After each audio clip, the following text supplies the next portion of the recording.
오늘 우리에게 주신 하나님의 말씀은 에스라 1장 1절부터 6절까지의 말씀입니다. 저와 여러분이 한 절씩 교독하도록 하겠습니다. 바사왕 고레스 원년에 여호와께서 예레미야의 입을 통하여 하신 말씀을 이루게 하려고 바사왕 고레스의 마음을 감동시키심에 그가 온 나라에 공포도 하고 조소도 내려 이르되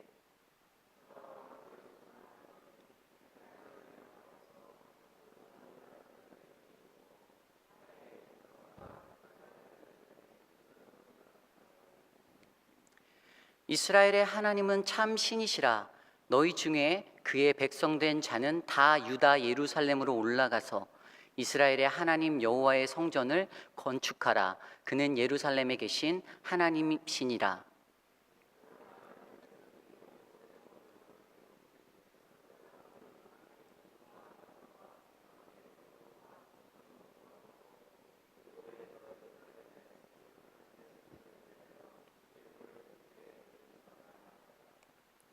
이에 유다와 베냐민 족장들과 제사장들과 레위 사람들과 그 마음이 하나님께 감동을 받고 올라가서 예루살렘의 여호와의 성전을 건축하고자 하는 자가 다 일어나니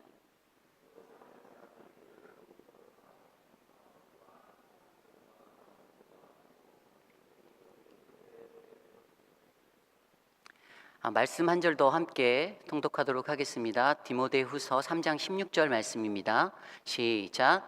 그 사면 사람들이 온 그릇과 죄송합니다. 저 말씀 아니고요. 제가 봉독해 드리도록 하겠습니다. 디모데후서 3장 16절 말씀 제가 봉독해 올리겠습니다. 모든 성경은 하나님의 감동으로 된 것으로 교훈과 책망과 바르게 함과 의로 교육하기에 유익하니. 아멘. 오늘 우리에게 주신 말씀 안에서 감동 주시는 하나님이라는 말씀으로 함께 말씀 나누어 보기 원합니다. 감동 주시는 하나님. 제가 대학에 다닐 때 이야기입니다. 제가 대학교에 다닐 때 마케팅 개론이라는 수업을 들었습니다. 마케팅 개론을 듣는데 그 수업 중에 한 가지 원리를 이론을 가르쳐 주는데 그것이 바로 3CS라는 그러한 경제학 경영학에 관련된 마케팅 이론이었습니다. 고객을 대상으로 할 때 세 가지 중요한 게 있다. 이제 그것에 대한 변천사에 대해서 3CS 이렇게 가르쳐 주던 것입니다. 첫 번째 CS는 바로 커스터머 서비스입니다. 그러니까 서비스를 너무나도 중시하던 시대였기 때문에 1990년대 초반에 이 커스터머 서비스라는 것이 이제 대두가 되게 되었죠. 그래서 어디 가서나 물건을 많이 팔기 위해선 서비스가 좋아야 한다. 뭐 이런 것들, 이러한 마음으로 임했던 기업들의 자세가 바로 커스터머 서비스였습니다. 두 번째 단계가 바로 커스터머 세티스팩션입니다. 그 기업이 고객에게 만족을 주어야지만 그들이 많은 제품을 팔 수 있다. 이런 원리에서 나온 건데요. 그래서 90년대 후반, 97년 요쯤에 제가 대학을 한창 다닐 때 고객을 만족시키기 위한 활동들이 되게 많았습니다. 그래서 어디든지 그 샵에 들어가면 뭐 문에 들어가는 그 순간은 이제 왕이 되는 겁니다. 이제 나올 때는 잘 가세요 이렇게 하지만 들어가는 그 순간에는 그들이 최상의 서비스로 뭐 불편하신 건 없습니까? 뭐 또 필요하신 건 없으세요? 뭐 이렇게 물어보며 최상의 것들을 제공해 주고 있었다라는 사실입니다. 이게 바로 두 번째 CS인 Customer Satisfaction입니다.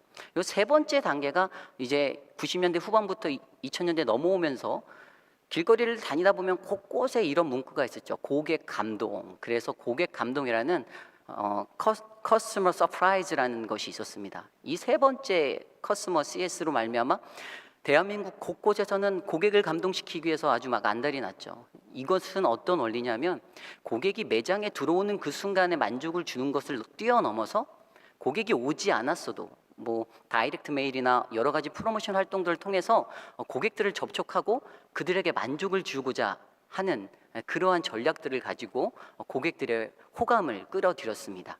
이것을 고객 감동이라고 하였죠.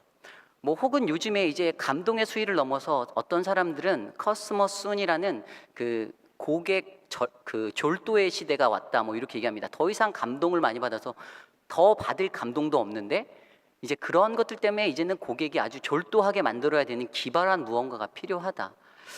뭐 어찌 되었든 중요한 거 한 가지는 감동이 있어야 경영학의 경제적인 논리에서도 성공할 수 있고 또 그것이 아닌 다른 논리에서도 감동이 있어야 어떤 변화가 일어날 수 있다는 사실들을 우리는 인지할 수가 있습니다. 제가 4년 전에 한국에 방문하였을 때 겨울 즈음에 한국에 들어갔는데요. 그때 갔더니 핸드폰으로 문자가 왔습니다. 이유리 고객님 생일을 진심으로 축하합니다. 제가 깜짝 놀랐습니다. 간만에 찾아간 한국인데 누가 내 번호를 어떻게 알고 문자를 열어봤더니 집 근처에 있는 안경집에서 문자를 보내주었습니다. 생일을 축하한다고. 근데 거기서 그치는 게 아니었어요. 아침에 일어났는데 작은 소포가 하나 배달돼 왔는데 우편물인데 조그마한 상자 안에 그 안에 초콜릿과 사탕이 들은 그러한 상자, 선물 상자가 배달돼 있었습니다. 그러면서 작은 메모지에 고객님의 생일을 진심으로 축하합니다. 분당 야탑 뭐뭐뭐뭐 안경점 이렇게 써서 왔습니다.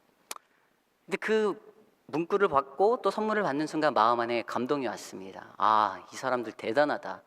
내가 안경이 필요 없지만 안경을 보러 가야겠다. 그래서 그곳에 찾아가서 안경을 무려 3개나 구매를 해주었습니다. 어찌 되었든 뭐 그 어떠한 것보다 마음에 감동이 있었기에 제 안에서 자발적으로 일어날 수 있었던 그러한 일이었습니다. 감동받았기에 행동할 수 있고 감동받았기에 움직일 수 있는 그런 힘. 결국 이 감동의 힘은 그렇게 크다라는 사실들은 우리들은 잘 알고 있습니다. 어찌되었든 우리는 감동이 필요한 그러한 시대를 살아가고 있습니다. 사람의 힘보다 감동의 힘이 약간 가미되면 그 힘은 배가 되듯이 감동의 힘은 엄청납니다. 그런데 오늘 이런 감동의 힘 안에서 오늘 말씀 안에서 저는 이러한 생각을 해봅니다. 오늘 이 저녁 주님께서 내게 주시는 그 은혜로 내가 이 말씀을 선포할 때 하나님 우리에게 감동을 주시옵소서. 믿으시면 아멘이라고 아멘 하십니까? 네, 감동을 주시옵소서. 그렇게 제가 구해봅니다. 오늘 이 밤 여러분 안에 감동이 넘치는 그러한 저녁 되시기를 간절히 소망합니다. 아멘. 오늘 말씀 안에서 우리가 읽은 본문 안에서도 그러한 하나님의 감동을 우리는 발견해 볼 수가 있습니다. 하나님께서 쓰신 여러 가지 방법 중에 오늘 나타내신 이 방법은 감동이라는 아주 놀라운 방법입니다. 오늘 말씀 1장 1절 말씀 한번 볼까요? 에스라 1장 1절 말씀 보면 바사왕 고레스 원년에 여호와께서 예레미야의 입을 통하여 하신 말씀을 이루게 하시려고 이렇게 시작됩니다. 오늘 이 말씀 안에서도 어떠한 감동이 있는지 뒤에 가면은 감동시키심에 이렇게 나와 있죠. 감동이라는 것을 하나님이 사용하셨다라는 것은 아닌데 어떠한 일이 있었길래 하나님이 그 감동을 사용하셨을까? 우리가 한번 생각해 봐야 한다라는 것입니다. 이스라엘의 역사를 거슬러 올라가 보죠. 하나님이 선택한 백성이었죠. 하나님께서 선택하셨습니다. 너희들은 나의 백성이다라고 지명하여 불러주신 백성인데 그들이 죄악 가운데 거하고 거하여서 하나님의 심판을 받게 됩니다. 그래서 어떠한 일들이 일어나니까 기원전 722년도에 북이스라엘이 아수르에 멸망되는 사건을 겪게 되고요. 기원전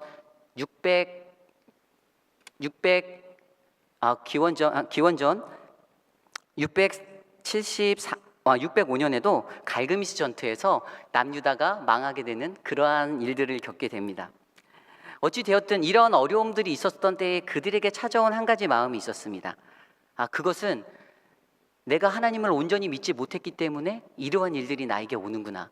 그런데 가장 중요한 사실은 그러한 모든 것들에 일어난 현상이었죠. 그들이 어떻게 됩니까? 그들이 갈그미스의 전투에서 패하고 난 다음에 바벨론이라는 그 제국의 포로들로 다 끌려가게 되죠. 그래서 무려 70년이나 되는 그런 시간들을 바벨론의 포로로 살게 되었다라는 사실입니다. 어찌 되었든 하나님께서 그 시간 동안을 흘려보내시면서 이제 마음의 준비를 하셔서 오늘 우리가 읽었던 이 1장 1절 말씀 바사왕 고레스의 원년에 여호와께서 예레미야의 입을 통하여 하신 말씀을 이루게 하시려고 바사왕 고레스의 마음을 감동시키심에 이렇게 나오셨다라는 것입니다.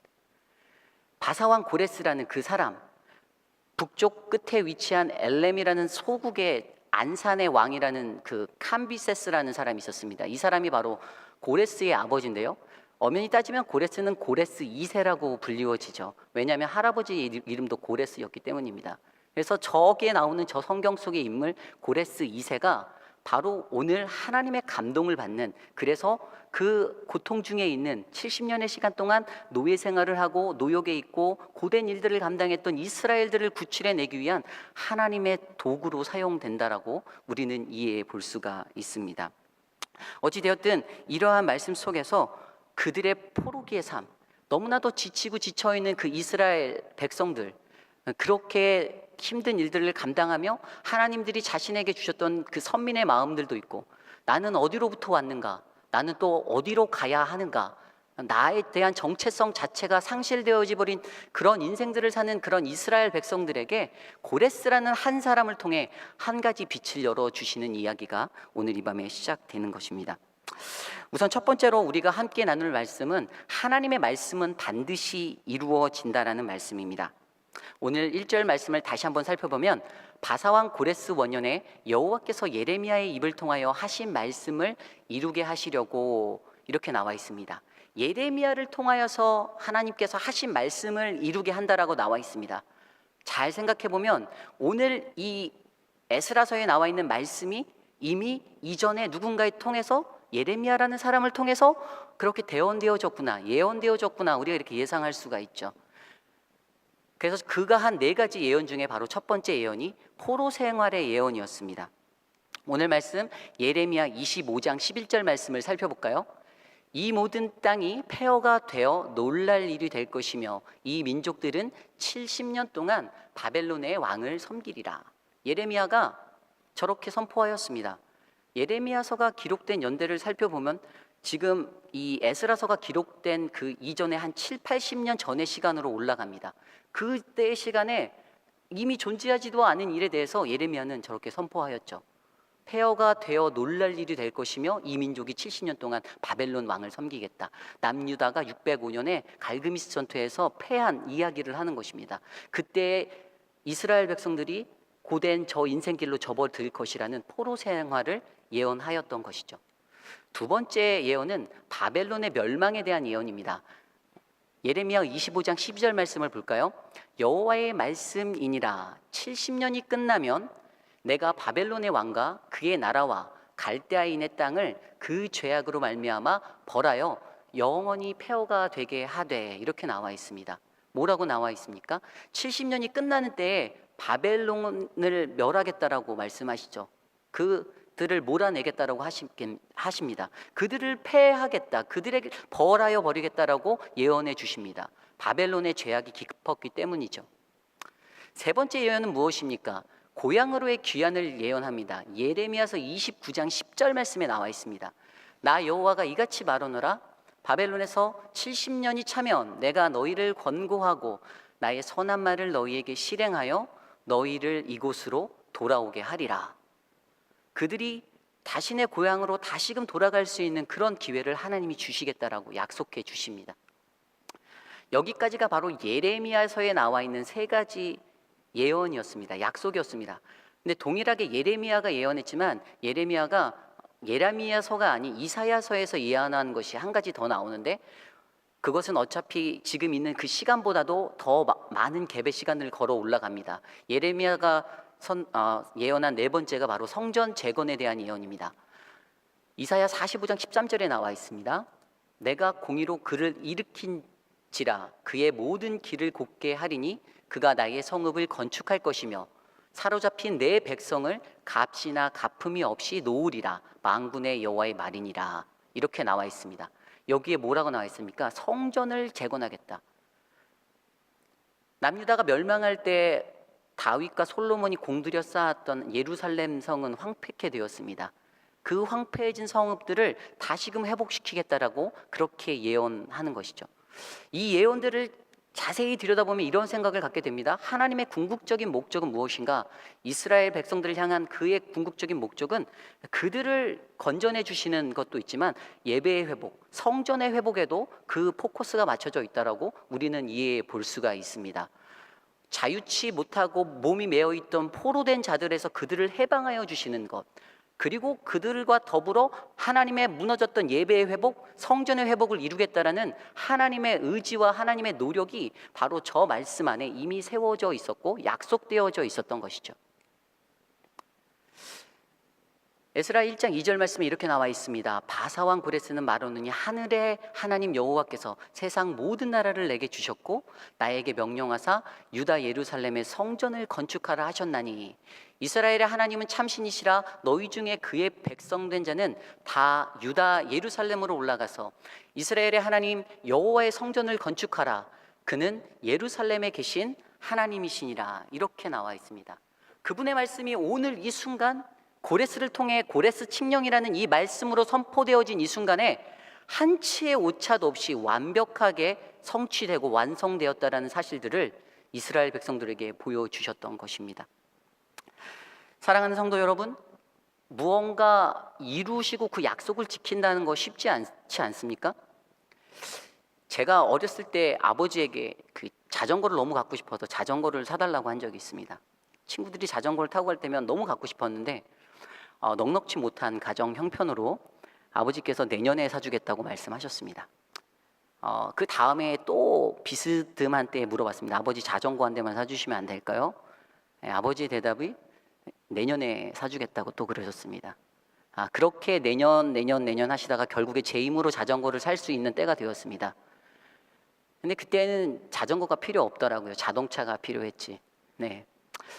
어쨌든 그러한 인생을 살게 되는 상황 속에서도 약속이라는 것 지키기가 쉽지 않다라는 것이죠. 사람의 약속이 그렇습니다. 무언가 약속해서 그 약속 잘 지키시는 분도 계시지만 무언가 약속해놓고 돌아서면 잊어버리는 사람도 참으로 많은 게 우리들의 모습이죠. 이러한 모습들 속에서 우리들이 살고 있는데 하나님, 그분이 말씀하신 오늘 첫 번째 말씀의 제목, 하나님의 말씀은 반드시 이루어진다라는 이 믿음의 소망들을 저와 여러분들이 굳게 붙잡으시기를 간절히 축원합니다. 이사야 40장 8절 말씀에 이렇게 나와 있습니다. 풀은 마르고 꽃은 시드나 우리 하나님의 말씀은 영원히 서리라. 여러분 믿으십니까? 하나님이 말씀하셨죠. 예레미야 29장 11절부터 14절까지 말씀에 저렇게 말씀하셨습니다. 여호와의 말씀이니라.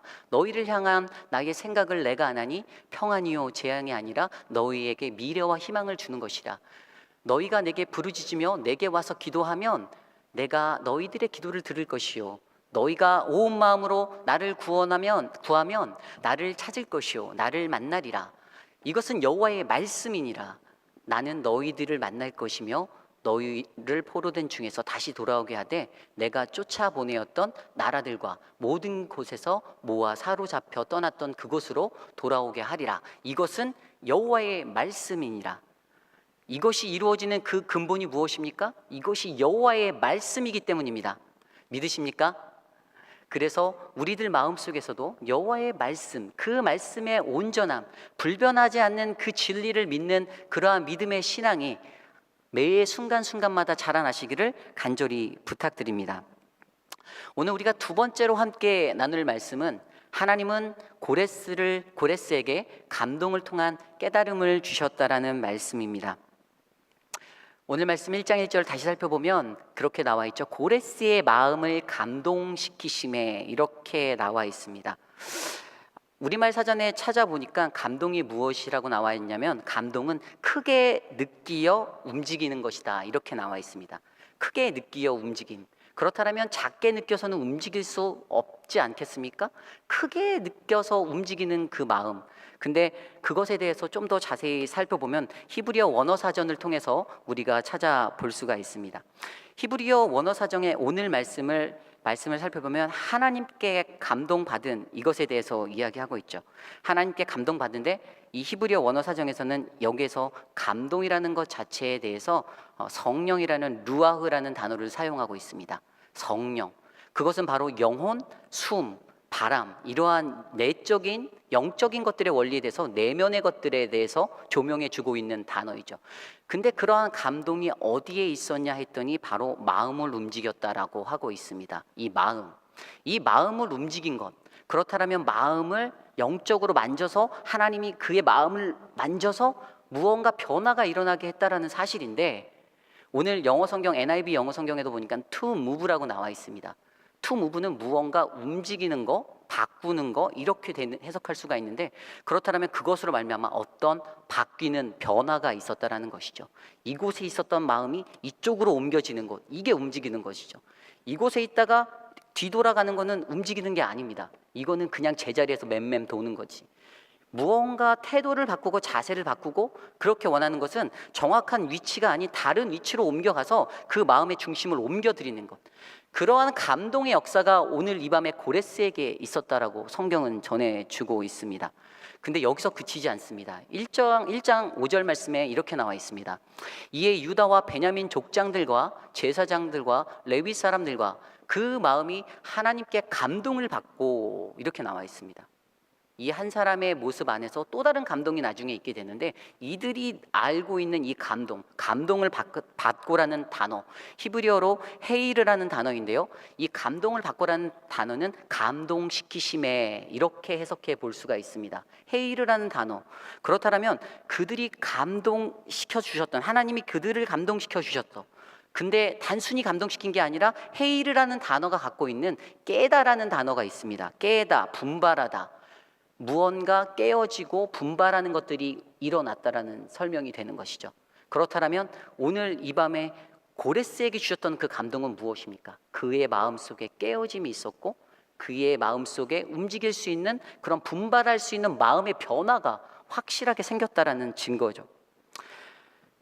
그냥 움직이는 것이 절대 아닙니다. 깨달음이 있는 그러한 움직임이 있어야 됩니다. 그랬기에 바사왕 고레스, 페르시아라고 불리는 그 나라의 왕이었던, 이방 나라의 왕 중의 왕, 고레스라는 사람이 나라를 평정할 때 어떻게 하였습니까? 아버지 캄비세스가 죽자 그 왕권을 받고 바로 바사 제국을 수년 내에 다 통일해 버립니다. 그 다음에 오늘 바로 이날이죠. 바로 오늘 성경에 나온 기원전 539년, 바로 이때 고레스 칙령이 선포되는 이 원년에 바벨론이라는 거대한 나라를 단번에 멸망시켜버리는 그 능력을 사용하게 됩니다. 하나님이 사용하셨죠. 하나님이 감동을 주셔서, 그 마음을 주셔서 그들을 심판하셔서 하나님의 역사를 이루기 위해서 하나님이 사용해 주셨다라는 사실입니다. 사랑하는 성도 여러분, 우리들에겐 감동이 있습니까? 감동이 얼마나 중요한지 여러분들 이해하고 계십니까? 백화점에서 물건을 팔려고 하더라도 고객들을 감동시켜야 물건이 잘 팔립니다. 이게 시장 경제의 원리죠. 그리고 교회에서도 우리 사랑하는 성도님들에게 감동이 있어야 이 자리가 가득가득 메워지는 그런 영적인 부흥이 일어납니다. 그리고 우리들의 가정 속에서도 사랑하는 아내가 감동해야 아침 밥상이 푸짐해질 수 있는 그러한 은혜를 누릴 수가 있는 것이죠. 사랑하는 성도 여러분, 여러분들에게 어떠한 감동의 은혜가 있으십니까? 하나님이 오늘 이 밤에 고레스에게 그 감동을 통한 무언가를 깨닫게 하셨던 것처럼 우리도 어떠한 감동의 자리로 나아갈 수 있는지 고민하시는 그러한 시간 되시기를 간절히 소망합니다. 오늘 세 번째로 나눌 말씀은 깨달음 뒤에는 놀라운 변화가 있다라는 말씀입니다. 오늘 말씀 에스라 1장 2절 말씀을 살펴보면 바사왕 고레스는 말하노니 하늘의 하나님 여호와께서 세상의 모든 나라를 내게 주셨고 나에게 명령하사 유다 예루살렘에 성전을 건축하라 하셨나이다. 이렇게 되어져 있습니다. 고레스에게 어떤 변화가 일어났습니까? 그는 여호와를 모르는 사람인데, 그는 예수님을 열심히 믿는 저 같은 목사도 아니고 막 열정적인 신자도 아닌데, 그가 바로 예루살렘 성전을 다시 건축하겠다라고 결심을 합니다. 자기의 가문에, 자기의 조상들의 전혀 상관없는, 듣도 보도 못한, 그냥 말로만 들어봤던 예루살렘 성, 바벨론에게 처참하게 무너지고 황폐케 된 저 성, 다윗과 솔로몬이 저 성전에 아주 목숨을 걸고 모든 것들을 다 바쳐서 지었던 저 아름다운 성, 그 과거에 대한 기억만 가지고 오늘 저러한 결정을 하게 되죠. 첫 번째로 그의 삶 안에는 고백이 있었습니다. 오늘 말씀 2절 말씀에 그가 이렇게 고백하죠. 하늘의 하나님 여호와께서 세상 모든 나라를 내게 주셨다.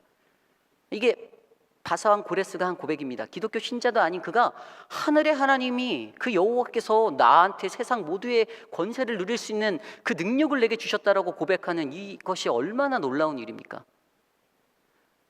분명히 여러 가지 모습들이 있겠지만 사실 역사적인 것들에서 고레스에 대해서 좀 더 살펴보면 고레스 왕은 정치적으로나 종교적으로 나라를 이끌 때에 굉장히 관대한 그러한 종교 정책을 펼쳤던 사람 중에 한 사람입니다. 백성들, 자기가 점령했던 나라들, 그 나라들의 백성들을 회유하기 위해서 그들의 신들을 억셉하였습니다. 그들에 대한 자유를 주었습니다. 너희가 너희 신을 섬기는 것은 자유다라고 선포하였죠. 그때 이스라엘 백성들에게도 동일하게 바벨론이라는 큰 나라에 종속되어서 노예 생활하고 있던 그들의 신의 모든 것들을 인정해주고 존중해주는 것, 이것이 바로 처음으로 바벨론을 망하게 하고 이스라엘 백성들을 맞이한 고레스 왕이 펼쳤던 그러한 정책 중에 하나였습니다. 그때 그에게 주셨던 마음으로 그에게 예루살렘에 무너졌던 그 성전을 건축하겠다라는 그런 하나님의 마음이 감동으로 찾아왔던 것이죠. 두 번째가 바로 성전 재건의 사명을 주셨다라는 것입니다. 이러한 성전 재건의 사명을 주었을 때 어떤 일들이 일어납니까? 오늘 뒤에 우리가 아직 살펴보진 않았지만 이 말씀 속에서 여러 사람들을 통해서 그 성전 재건을 할 수 있는 그런 물질적인 그러한 서포트, 그런 지원들을 아낌없이 하는 것들을 우리가 보게 됩니다. 이것이 바로 성전 재건의 사명을 고레스라는 그 한 사람을 통해서 하나님께서 일으켜 주셨다라는 사실입니다. 세 번째는 나눔의 기적을 보게 하십니다.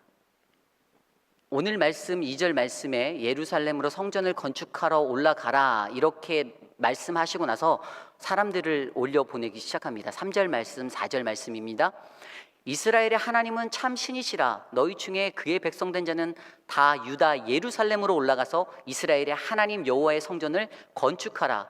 그는 예루살렘에 계신 하나님이시니라. 그 남아있는 백성이 어느 곳에 머물러 살든지 그곳 사람들이 마땅히 은과 금과 그 밖의 물건과 짐승으로 도와주고 그 외에도 예루살렘에 세울 하나님의 성전을 위하여 예물을 기쁘게 드릴지어다. 이렇게 나와 있습니다. 이게 무슨 말입니까? 그 땅에 살고 있는 사람들, 이스라엘 백성이 아닌 그 이웃의 사람들, 바벨론 사람들을 말하겠죠. 그 사람들에게 너희들의 것들을 풀어서 저들을 도와줘라 라고 이야기합니다. 그들이 아낌없이 자신들이 갖고 있는 것들을 나누어 그들의 이주하는 이주 자금을 만들어주고 그들이 가서 성전을 건축할 수 있도록 그러한 지원금들을 더하여 줘서 70년에 가까운 시간 동안에 노예 생활, 고된 생활을 하던 무일푼의 그들에게 다시 우리는 일어날 수 있어라는 희망과 용기의 메시지를 전해주고 있었다라는 사실입니다. 이러한 나눔의 기적들, 아주 파격적인 그러한 선택이었죠.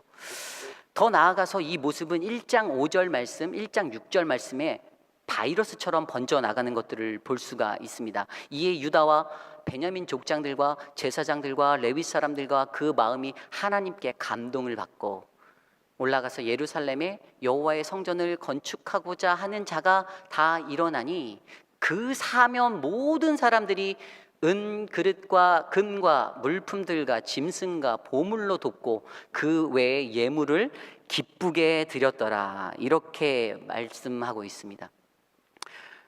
오히려 사면에 있는 모든 사람들도 이제 그 마음에 감동이 일어서 저러한 행동들, 저러한 섬김을, 저러한 나눔의 자리로 동참하게 될 수 있었다라는 사실입니다. 기적과도 같이 그 기적의 모습들이 바이러스처럼 전염돼서 번져나가는 모습같이 오늘 저 포로의 귀환, 바로 1차 포로 귀환을 눈앞에 두고 있는 이스라엘 백성들에게 저러한 기적적인 기적의 은혜가 있었음을 우리가 잊지 않아야겠습니다. 특별히 오늘 1장 6절 말씀에 보면 기쁘게 드렸더라는 것이 바로 히브리어로 하트나 데브라는 단어입니다. 이 하트나 데브라는 것은 자원하여 자신이 마음을 들여서 할 수 있는 행동들을 설명할 때 하트나 데브라고 이렇게 설명을 하는데요. 이럴 때 보면은 저들이 했던 저 모든 일들이 누구의 강압적인 것이 아니라 자기가 자원하는 마음으로 내가 전심으로 돕고자 하는 그 충성된 마음으로 도와주었다라고 우리는 이해해 볼 수가 있는 것이죠. 결국 그 이후에 오늘 말씀에서 살펴보지는 않았지만 이제 2장으로 넘어가면 스룹바벨을 통하여서 약 5만 2천 명의 사람들이 다시금 1차 포로 귀환이라는 그런 기쁨, 예루살렘의 본 고향으로 돌아가는 그런 기쁨의 첫 역사를 다시 세우게 됩니다. 사랑하는 성도 여러분, 여러분들의 마음에는 어떻습니까? 이러한 깨달음이 있는 감동의 역사를 체험하신 적이 있으십니까? 무언가 내 힘이 아니라 하나님이 주시는 그 감동으로 전혀 예상치 못하는 일들을 이루려고 했던 그런 감동의 때가 한 번이라도 있으십니까? 사람들은 생각하죠. 내가 하는 이것을 반드시 해야 한다고 생각합니다. 이렇게 해야 되는데. 근데 정말 재미있는 것은 하나님은 내가 원하는 방법이 아닌 정말 예상치 못한 방법으로 하나님은 그 일들을 행하시고 세우시는 것들을 우리는 만나볼 수가 있습니다. 그러한 여러분들의 인생, 그러한 감동의 인생 되시기를 간절히 부탁드립니다. 오늘 우리가 마지막으로 함께 살펴볼 말씀은 하나님의 감동, 예수님을 기억하라라는 말씀입니다. 오늘 우리가 읽은 디모데후서 3장 16절 말씀에 이렇게 나와 있었죠. 하나님의 말씀은 감동으로 쓰여졌다라고 나와져 있습니다. 하나님의 말씀이 감동으로 쓰여져서 그 말씀이 무엇입니까? 하나님의 감동으로 쓰여진 그 말씀, 바로 성경 말씀을 말하는데, 이 성경 말씀을 통하여서 어떠한 일들을 이루십니까? 근데 우리가 생각해 볼 때 성경 말씀이 무언가를 먼저 집중해 봐야겠죠. 하나님께서 성경이 감동으로 쓰여졌다고 했는데, 그렇다면 그 성경은 무엇인가? 세례 요한이 요한복음을 통해서 선포하고자 했던 한 가지가 있습니다. 바로 말씀 되신 하나님, 예수 그리스도이십니다. 그렇다면 요한복음 1장 1절 말씀에 이렇게 설명해 보고 있죠. 태초에 말씀이 계시니라, 이 말씀이 하나님과 함께 계셨으니 이 말씀은 곧 하나님이라. 로고스 되신 그 하나님, 그 말씀 되신 하나님, 그분으로 하나님께서 세워주셨는데, 하나님의 감동으로 쓰여진 그 말씀, 로고스 되신 예수 그리스도, 우리가 이분을 우리의 마음 안에 얼마나 안고 살아갈 수 있느냐, 이것이 바로 우리가 집중해야 하는 것입니다. 하나님의 감동을 통하여 이루어지는 것에 가장 중요한 것, 우리가 예수님을 안고 살아가느냐, 우리가 예수님을 가지고 예수님을 체험하며 예수님과 함께 동행하며 살아가느냐, 이 말씀에 입각한 삶들을 우리 스스로가 살 수 있느냐 없냐, 이것에 대한 점검이 늘 우리에게 이루어져야 한다는 사실이죠. 말씀을 통해 하나님이 우리에게 말씀하십니다. 하나님이 말씀하실 때 그 말씀 안에서 우리에게 지혜를 주시고 우리의 생각의 기준과 생각의 판단의 그 모든 그 기량들을 하나님께서 새롭게 하여 주십니다. 사람이 하는 생각이 아니라 예수님을 생각할 때마다, 하나님의 말씀을 붙잡고 그분 앞에 나갈 때마다 우리에게 주시는 그 뜨거운 마음이 우리 안에 감동으로 찾아올 수 있다라는 말씀입니다. 그러므로 사랑하는 성도 여러분, 여러분들이 늘 매일매일 하나님의 말씀 안에 거하시기를 간절히 부탁드립니다. 세상에 그 무엇보다도 하나님의 말씀을 붙잡았을 때 감동으로 찾아오시는 예수님, 그 예수님이 내 안에 있다라는, 내 안에서 하나님이 역사하시고 그 감동이 내 안에 늘 요동친다라는 그러한 믿음의 고백들을 저와 여러분들이 나눌 수 있는 그러한 믿음의 백성 되기를 간절히 소망합니다. 이 시간 우리가 함께 오늘 주신 말씀을 놓고 함께 기도하기 원합니다. 오늘 우리에게 주신 말씀 안에서 우리가 하나님의 말씀은 반드시 이루어지고 그 말씀을 통해 하나님이 우리에게 깨달음을 주시고 그 말씀을 통해 우리가 놀라운 변화의 일들을 경험할 수 있다는 사실, 그리고 그 감동되시는 예수님을 날마다 기억하며 우리의 인생 가운데 우리의 모든 것들을 주님께 드리는 시간 되시기를 간절히 원합니다. 이 시간 함께 기도하시겠습니다. 하나님 감사합니다. 오늘도 우리에게 귀한 하나님의 은혜를 주셔서 우리가 하나님의 말씀 안에 은혜 받고 모든 성경이 하나님의 감동으로 된 것으로 교훈과 책망과 바르게 함과 의로 교육하기에 유익하다 하셨는데, 우리가 그 말씀 안에 거하며 예수님 그 감동 되신 분을 기억해 하여 주시옵소서. 세상에 그 무엇보다도 하나님께서 예수님을 이 땅에 보내주신 것이 최고의 감동이며, 그러한 감동의 역사 속에서 우리가 살아갈 때에 하나님과의 깊이 있는 친밀한 교제함이 일어날 수 있음을 고백해 하여 주시옵소서. 오늘 이 밤에 우리에게 하나님의 말씀 전해주시니 감사합니다. 이 말씀 안에 우리가 강건케 하여 주시고 은혜 받게 하여 주시고 새 힘으로 나아갈 수 있도록 하나님 역사하여 주시옵소서. 아버지 인도하여 주시옵소서. 하나님 감사합니다. 부족한 우리들에게 하나님의 귀한 말씀 허락하여 주셔서 오늘 이 밤에도 우리들의 심령 가운데 감동이 있는 예배, 감동의 말씀으로 함께 동행하여 주시니 감사합니다.